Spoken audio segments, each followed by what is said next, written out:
one of the topics that you and I talk about as well, the elevator pitch. How's your elevator pitch? Because it's always going to change. What I used to say at the beginning of the year is actually very different to what I say now. And it has to change. I help busy entrepreneurs balance their energy. Yes. You do. Yeah. That's what I say. But I also, But I also feel that for a long time I would say something different depending on the crowd that I was in. And now I find I'm so comfortable with where I'm at, I don't have to make that modification anymore. Yeah, because that's the thing. When you're using this energy center, the throat chakra, it's about conveying your truth. Now, if you're not comfortable with your truth, there's nothing wrong with that. So, for example, this experience that you had of I didn't know who I was anymore, that was perfect. That was absolutely perfect for where you're at because you weren't meant to right then. It was like the phoenix that needed to rise and you had to be reborn, didn't you? Yeah, and I wished it was easier, I had to be honest. It was right. It was a struggle, big struggle, and I'm still going through it. What made it such a struggle, do you think?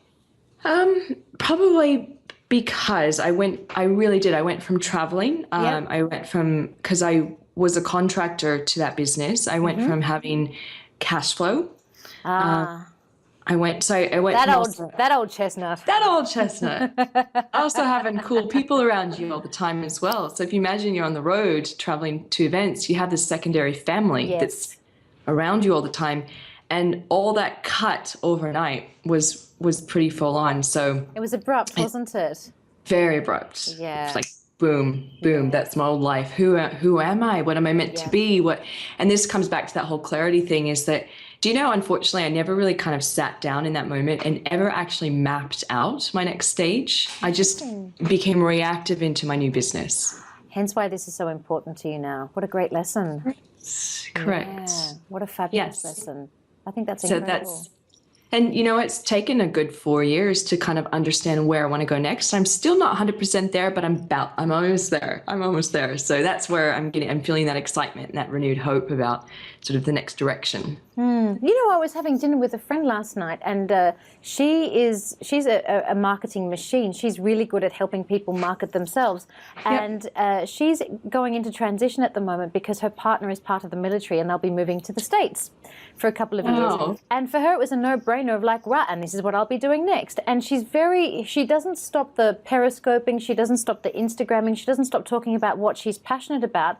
And I find that that's a huge lesson for me, because I wouldn't have thought this myself, but I've realized that I'm such a perfectionist that I've got to wait for everything to be perfect before I tell people who I am and what I do.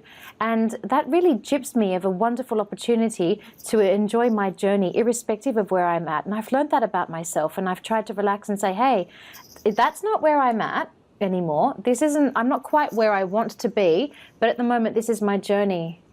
And I'm okay with it. Yeah, because as I'm a lot like that too. I believe you are as well. Yeah. Oh yeah.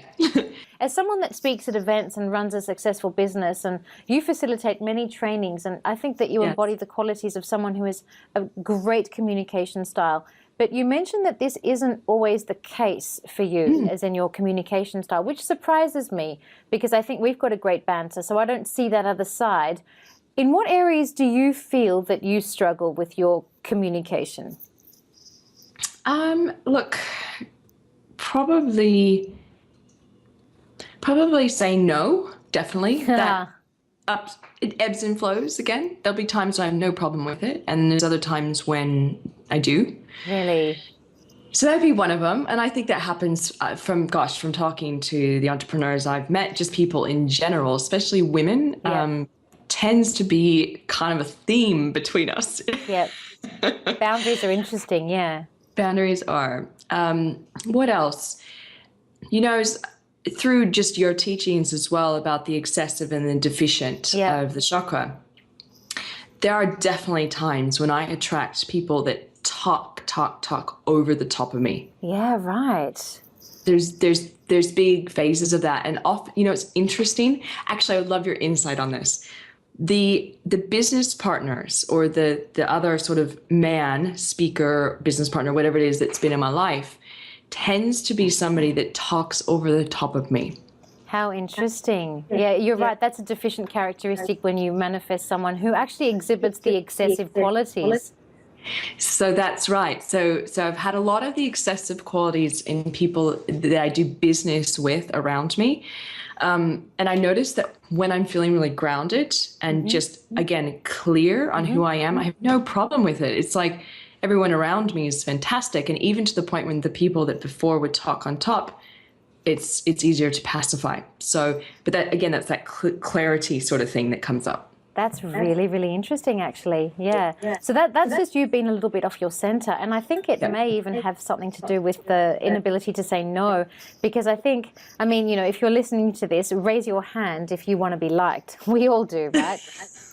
Right? We all want to. And so I think that inherently there's a little undercurrent that comes in various forms and varying degrees with most of us, of still wanting to be liked and not put somebody else out, not have someone be a little bit miffed with us.